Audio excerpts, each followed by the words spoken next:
What you're looking at right now is my normal office talking shot, but taken with a 9mm f5.6 from Brightin Star.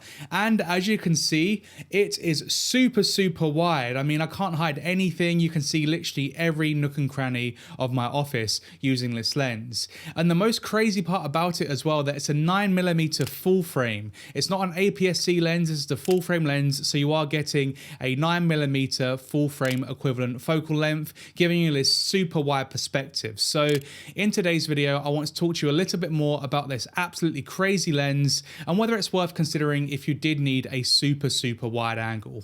Anyway, so this lens will cost £449 here in the UK or $440, and it weighs approximately 429 grams.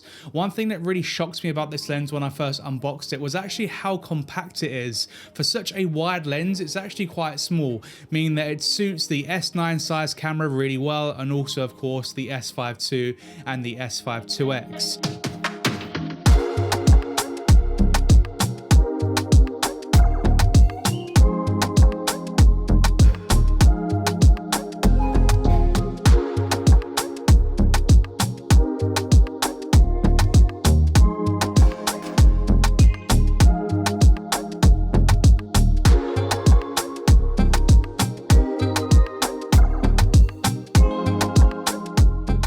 Now the front lens element is curved as you would expect with such a wide angle lens, and the petal style lens hood is built in so you can't take it off, meaning that you can't attach normal filters when using this lens.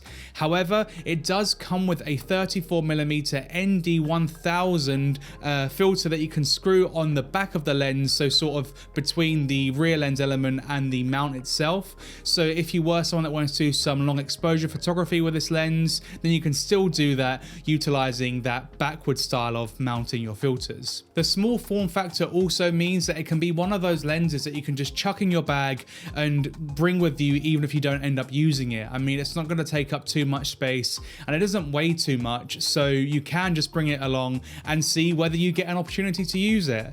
And while we're still on the topic of the actual build and size, it is a full metal construction and it is of course manual focus only. There is no autofocus with this lens. The maximum aperture is f5.6 though, so you shouldn't really have too many issues acquiring focus because your depth of field really isn't that shallow. The minimum focus distance on the 9mm f5.6 is 20 centimeters, which is actually quite reasonable when you consider how wide your field of view is. So you can actually get somewhat close to your subject when you are shooting, although I wouldn't do that because of obvious reasons. You'll just look like a pinhead if you do that. But while we're on the topic of distortion, actually, Brightin Star claims that this lens has basically zero distortion. It's not a fisheye style lens, as you can see, and you know, of course, it does have that wide angle sort of look to it, but you're not going to get any crazy sort of curving at the corners or any mad pin cushioning happening or whatever the one is for the wide angle. I always get barrel and pin cushion mixed up. I know one is for telephoto, one is for wide. I'll insert the right answer here. So the potential use cases that I could see myself using a lens like this in would be architecture and real estate photography or video. So if you're, let's say, photographing a small space, you need to make it look as big as possible, then this lens will be absolutely fantastic for that. And also, you know, architecture will look really good too because you're getting a lot of the building in the image itself. So that could be quite desirable. Or let's say, for example, you're photographing a group of people at a wedding and the space itself is quite small, then this could be quite good to get everyone in the frame. That's another good use case for it. Yeah, and basically anything where you could see a wide angle perspective being a good fit. In order to get a decent exposure on these video clips, I had to crank my shutter quite a bit because of course that included ND1000 would be way too strong for most video applications, despite the fact that this was still quite a bright day out. So if you did want to shoot video with this lens in particularly bright situations, then just be aware that you might have to crank that shutter.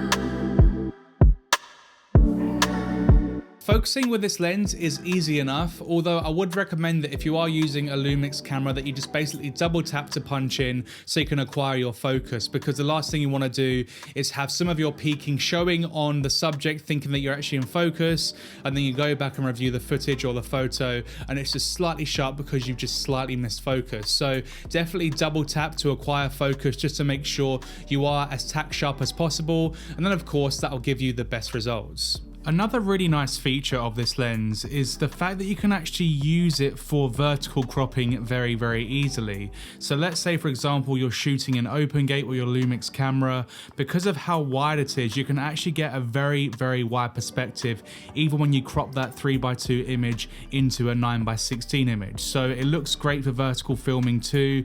And yeah, it just gives you all the sort of space you'd need in the frame for multiple crop types. This lens is plenty sharp enough, I'd say. I mean, it's as sharp as you would expect a ultra wide angle lens to be.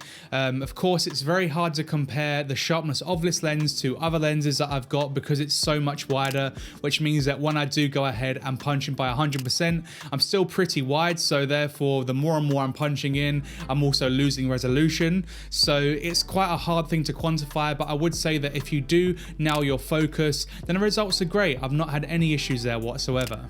The focus throw on this lens is actually quite short, and I'd say you get about a quarter rotation in total from the minimum to maximum focusing distance. But that being said, we are quite wide, so realistically you won't find that your focus plane is jumping away from you too much, and I didn't really find focusing to be a big issue at all, to be honest. When using this lens to shoot video, I would definitely recommend turning off the in-camera stabilization, just because you may see some corner wobbliness or jello-iness because you are so wide. And in fact, I would actually say that if you are going to shoot video with this lens, to use a stabilizer, so pop it on a gimbal. I mean, it's plenty small and light enough to do so, and you'll get the best results that way. The 9mm f5.6 is genuinely such a fun lens to use, and because you are so wide, it makes you look at the scenario in a completely different way.